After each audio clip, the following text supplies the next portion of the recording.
మన ఆంధ్రప్రదేశ్ ఎన్నో పోరాటాలు చూసింది, ఎన్నో ఆశలు మోసింది, ఎన్నో కలల్ని గుండెల్లో దాచుకుంది.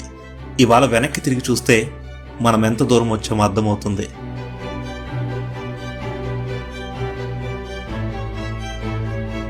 మనల్ని ముందుకు నడిపించేదేంటి? మన ప్రయాణానికి బలమేంటి?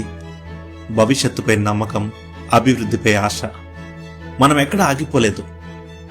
రైతుకు భరోసా ఇచ్చారు, అన్నదాతకు అండగా నిలిచారు, మహిళలకు సాధికారత కల్పించారు, యువతకు అవకాశాల దారులు తెరిచారు, పెట్టుబడులకు ఆంధ్రప్రదేశ్ను గమ్యంగా మార్చారు, పెన్షన్లు పెంచారు, రోడ్లు, పోర్ట్లు, మౌలిక సదుపాయాలతో రాష్ట్రానికి కొత్త రూపునిచ్చారు, సాంకేతికతను సేవగా మార్చారు, పాలనను ప్రజలకు దగ్గర చేశారు, విశ్వాసాన్ని తిరిగి నిర్మించారు.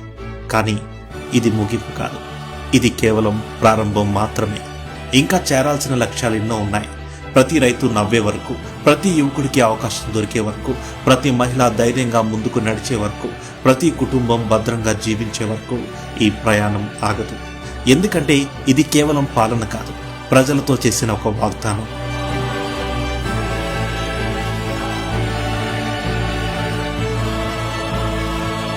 అవును, 2 సంవత్సరాలు పూర్తయ్యాయి, కానీ చేయాల్సిన ప్రయాణం ఎంతో ఉంది.